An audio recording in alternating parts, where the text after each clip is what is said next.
He had everything a man could desire: wisdom beyond measure, wealth that outshone every ruler of his time, and a kingdom so prosperous that it became a marvel of the ancient world.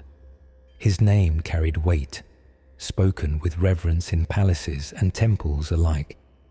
He was King Solomon, the son of David, chosen by God to lead Israel into its golden age. Unlike his father, a warrior who fought for every inch of his reign, Solomon ruled with wisdom rather than war. God had come to him in a dream, offering him anything he desired. Instead of riches or power, Solomon asked for wisdom, the ability to govern his people with justice and discernment.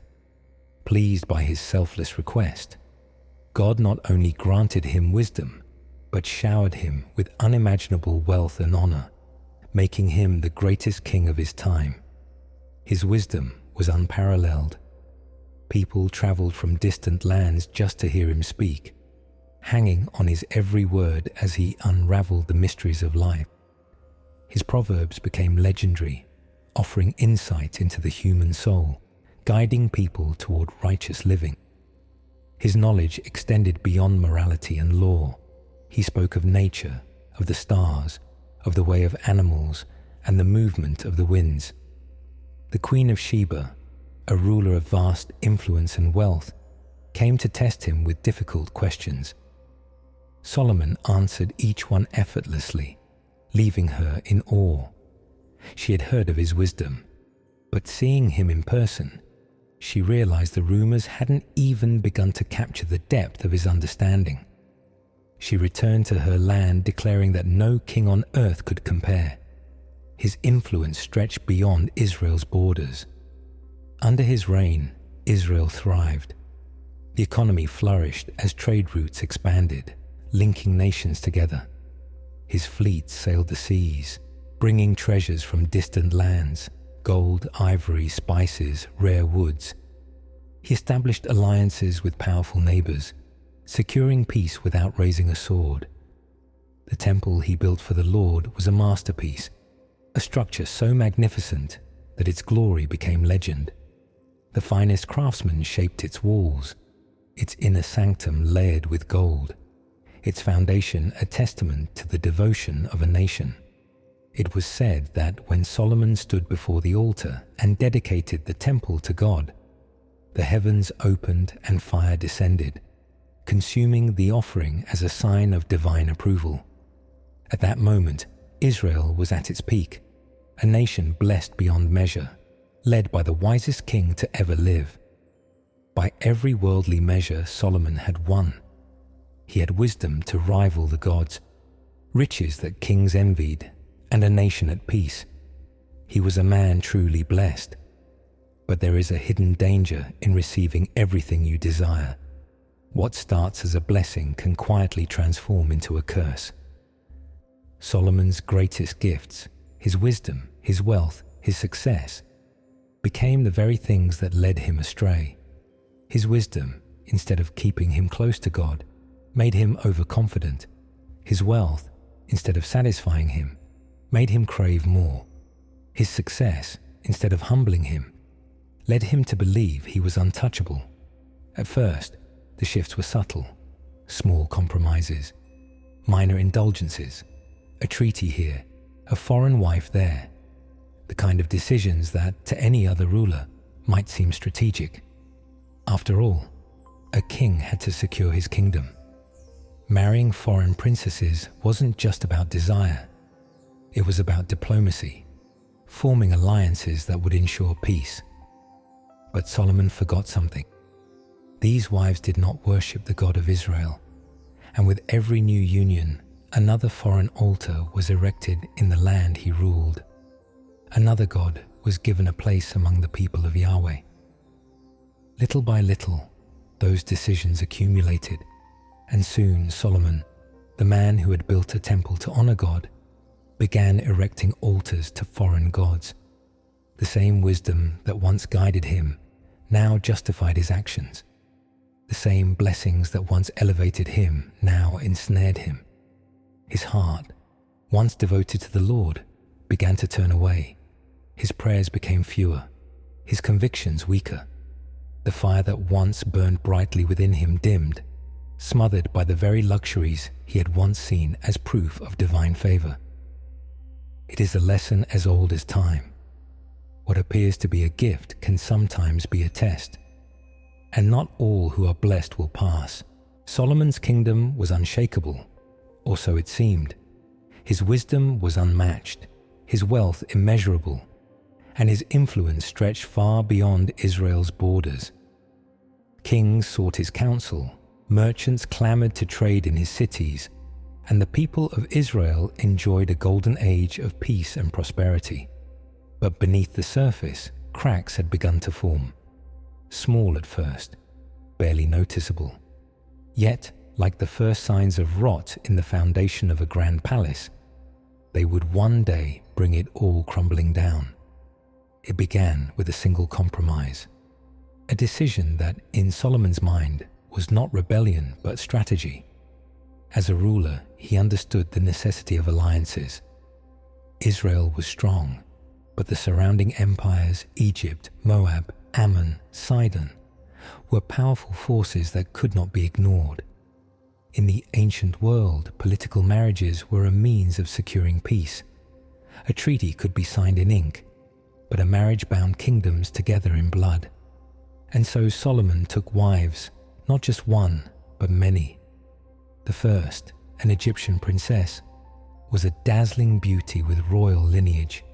Her father, Pharaoh, was an ally Solomon wished to secure.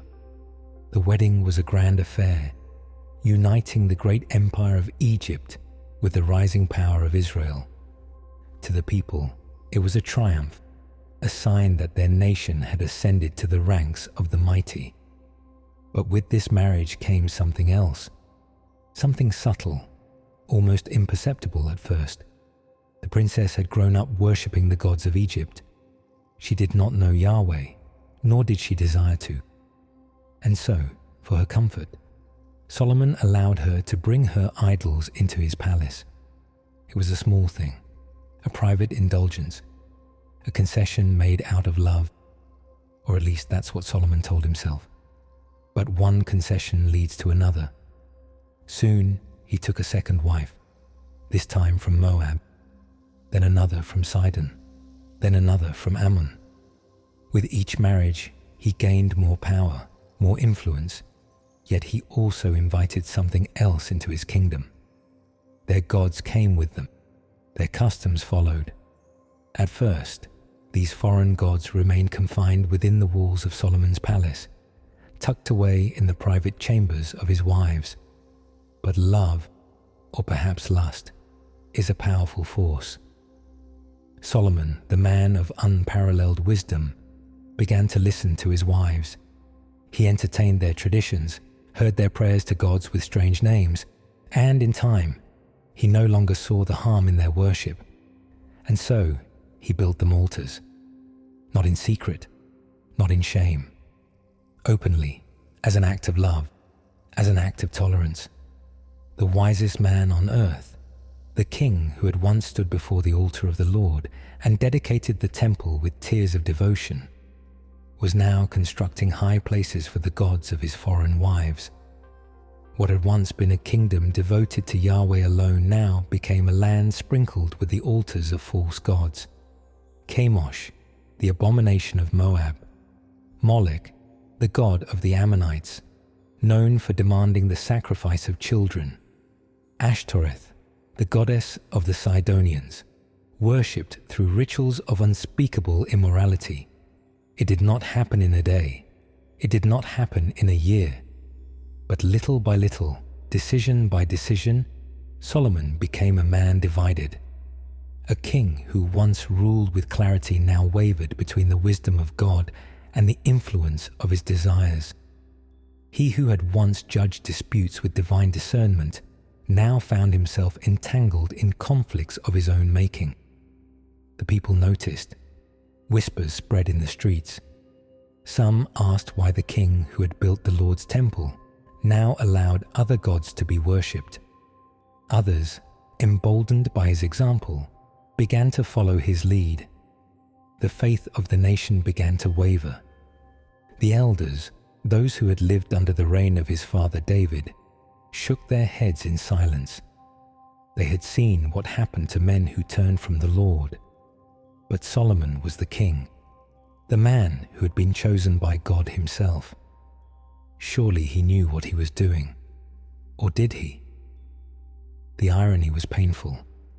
The very wisdom that had set Solomon apart now became the tool of his justification. He told himself that he was not forsaking the Lord, only making room for others. He told himself that peace was worth the price of compromise.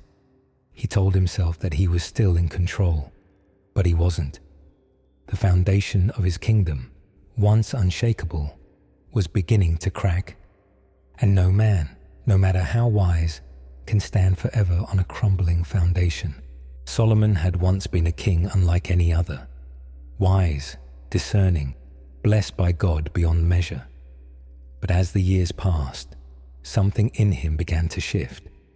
His kingdom still stood strong, his treasury still overflowed, his name still commanded respect. And yet, beneath the surface, he was no longer the man he had once been. At first it wasn't obvious. To the outside world, Solomon was still the great king, the man who had built the temple, the ruler who had brought peace to Israel. But in the quiet moments, in the stillness of the night when there was no court to impress, no visiting dignitary to dazzle, he felt it. A weight pressing down on him, a restlessness gnawing at the edges of his soul. Something was missing, but instead of returning to the God who had given him everything, Solomon sought to fill the void in other ways. He turned to wealth. If success could not satisfy him, perhaps more gold would. And so he expanded his trading fleets, sending ships farther than ever before, bringing back ivory, silver, rare spices, and even exotic animals from distant lands. He increased taxation, ensuring that his royal coffers never ran dry. He built palaces, not one, not two, but entire cities of luxury filled with opulence beyond imagination. His throne, made of ivory and overlaid with the purest gold, became a symbol of his unrivaled power. Yet the emptiness remained, so he turned to pleasure. If gold could not satisfy, perhaps beauty and indulgence would. And so his harem grew. 300 wives had not been enough. Neither had 400.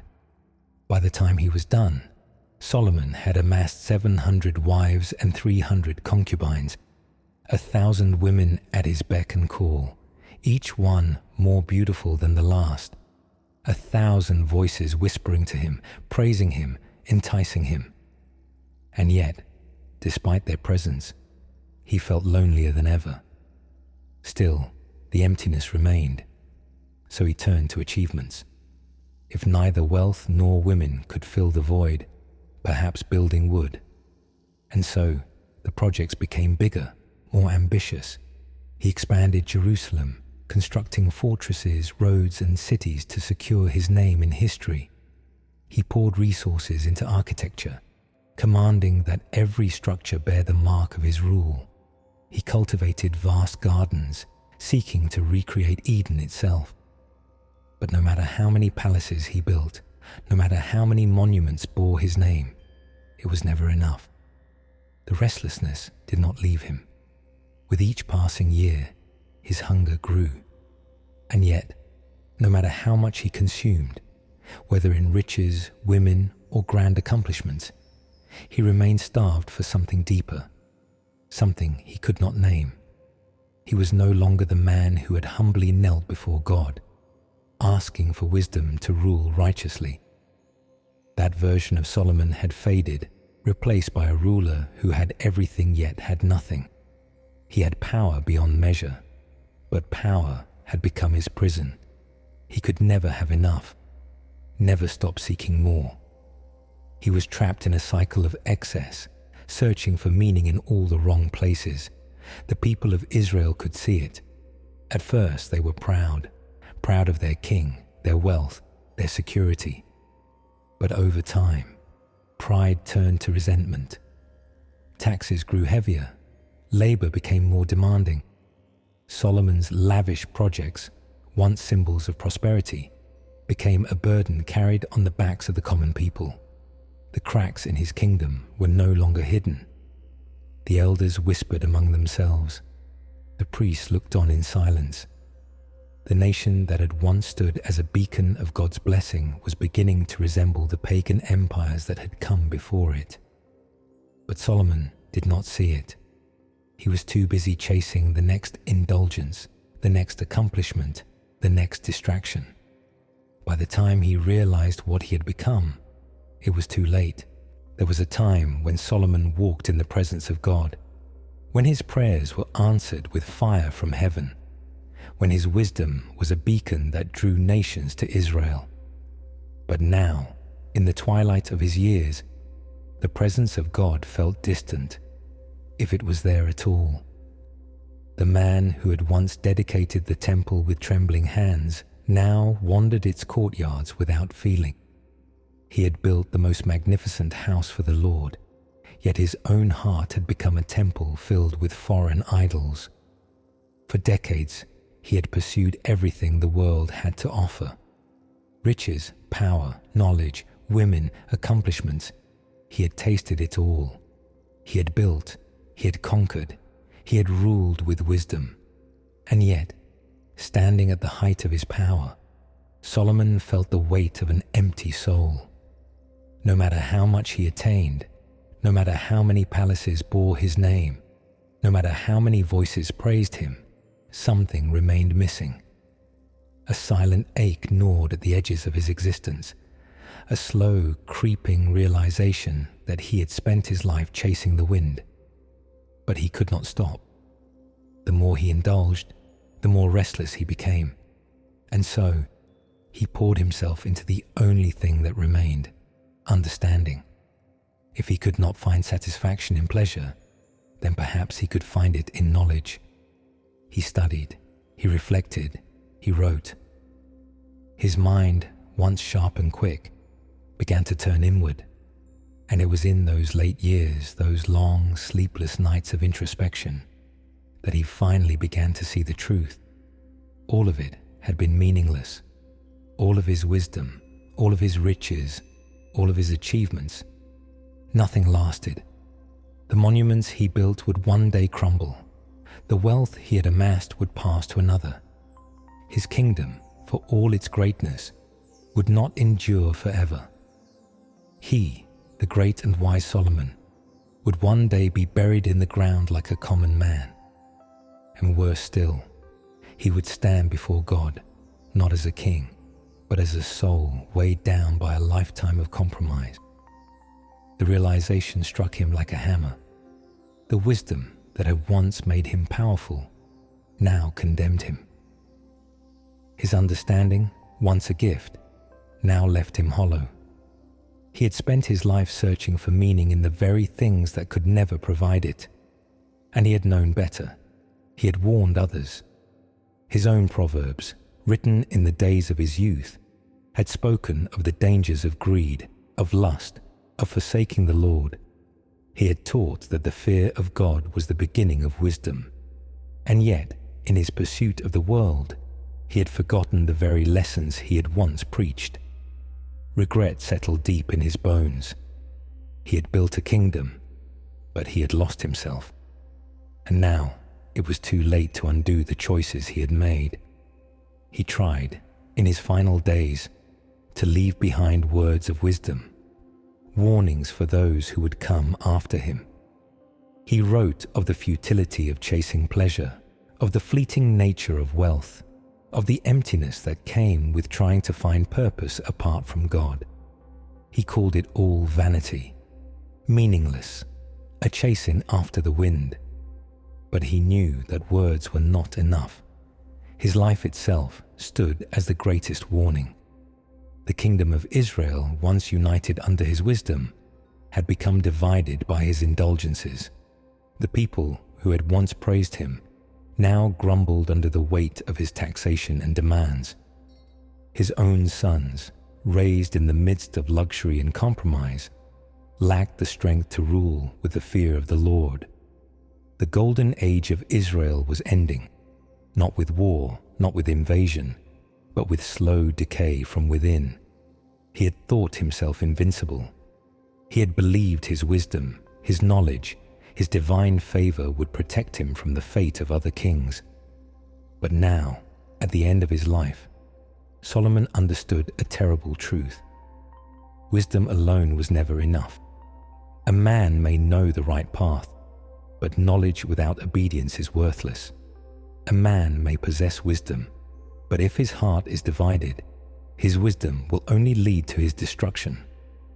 And so, as he neared the end of his days, Solomon, the wealthiest, wisest, most powerful king of his time, looked upon all he had built and saw it for what it truly was: dust, vanity, a chasing after the wind. The kingdom Solomon built was mighty, a beacon of wealth and wisdom to the nations. For years it had flourished under his rule, its streets bustling with merchants, its people prosperous, its borders secure.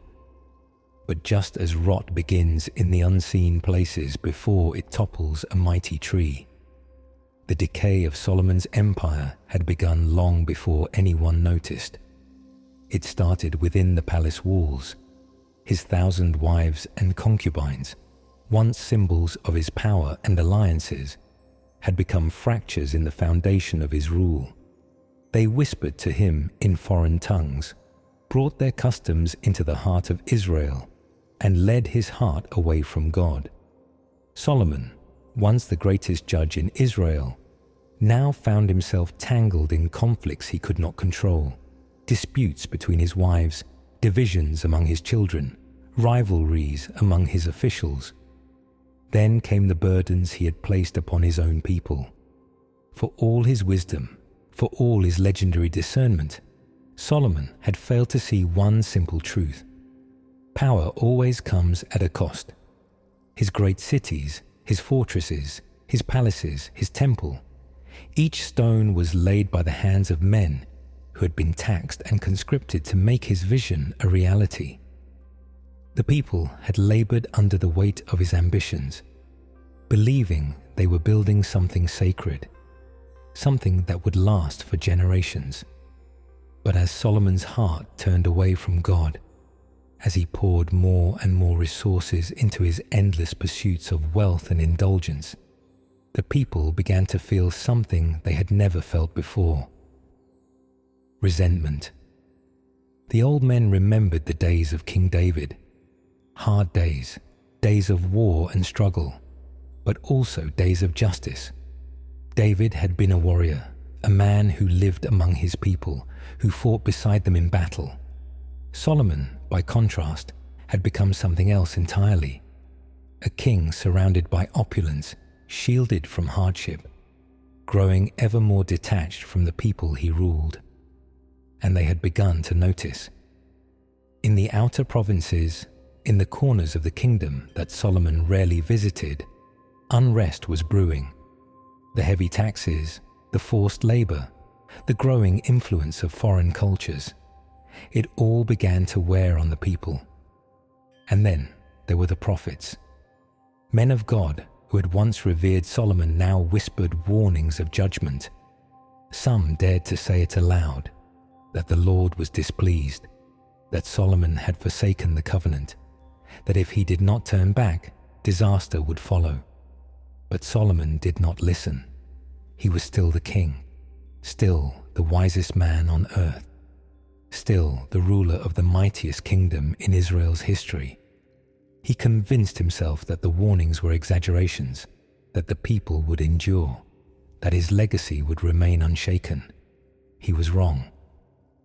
One night, a servant named Jeroboam was walking along the road when he was met by a prophet, a man named Ahijah.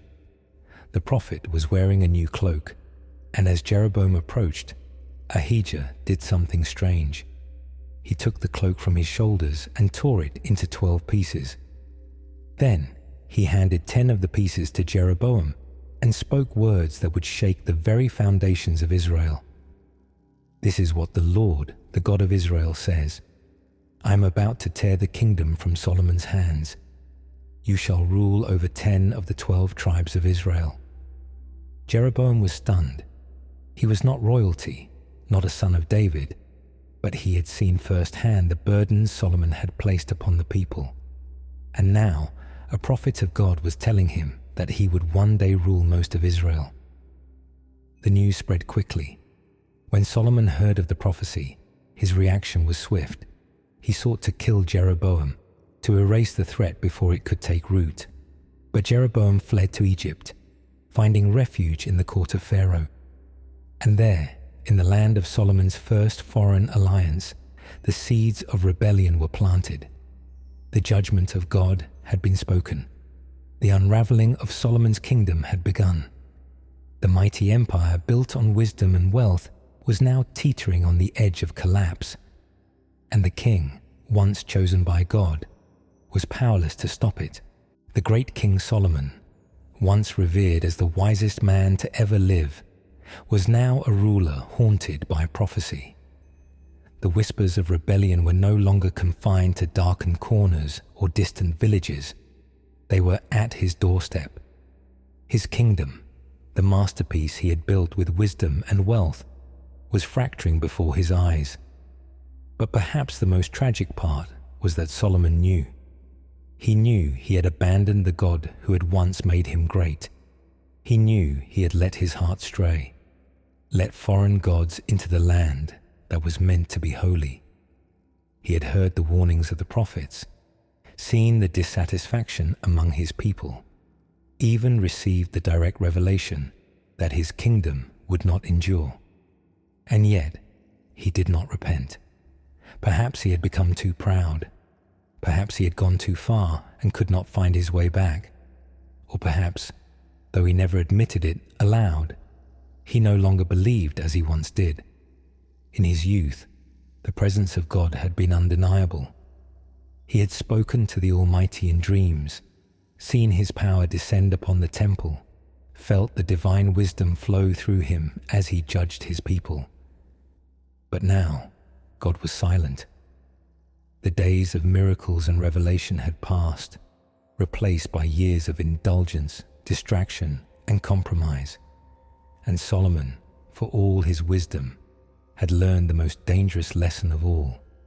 When a man hardens his heart against God, sometimes God lets him go.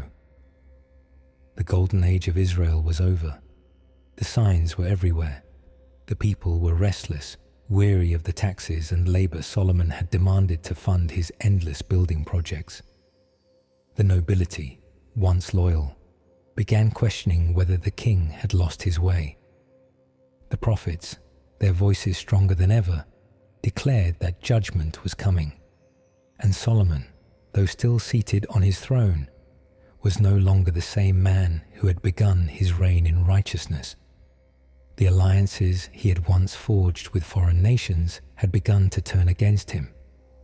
The very kings he had once wined and dined now saw Israel as weak, vulnerable. Enemies who had long feared Solomon's wisdom now sensed an opportunity. Hadad, a prince of Edom, who had once fled from Solomon's rule, returned from exile and began stirring rebellion. Rezin, another enemy of Israel, seized control of Damascus and made it his base of power, raiding Israel's borders and undermining Solomon's authority. And in Egypt, where Jeroboam had fled, Pharaoh watched with interest, waiting for the moment to strike. The storm Solomon had ignored was now upon him. And yet, in his final years, there was no record of him crying out to God. No repentance, no return to the faith of his youth, only silence. It is a terrifying thing to be abandoned by God. When Solomon finally passed away, he was buried with honor, his name still carrying the weight of greatness. But the people of Israel did not mourn as they had for David. There was no weeping in the streets, no cries of sorrow that the shepherd of Israel had died. Instead, there was only uncertainty, for Solomon had left behind a kingdom teetering on the brink of collapse. His son, Rehoboam, took the throne, but he had not inherited his father's wisdom, only his arrogance. The people approached him, pleading for relief from the burdens Solomon had placed upon them. They did not come in rebellion. They came with a simple request: lessen the heavy yoke, and they would serve him faithfully. But Rehoboam was not like his grandfather David, nor even like Solomon in his early years. He was a man raised in luxury, surrounded by indulgence, blind to the struggles of the people. Rather than listen to the elders who had once counseled his father, he turned to his young friends, men who had known only wealth and power. Their advice was simple: make their burdens heavier. If my father disciplined you with whips, I will discipline you with scorpions. And with those words, the kingdom split in two.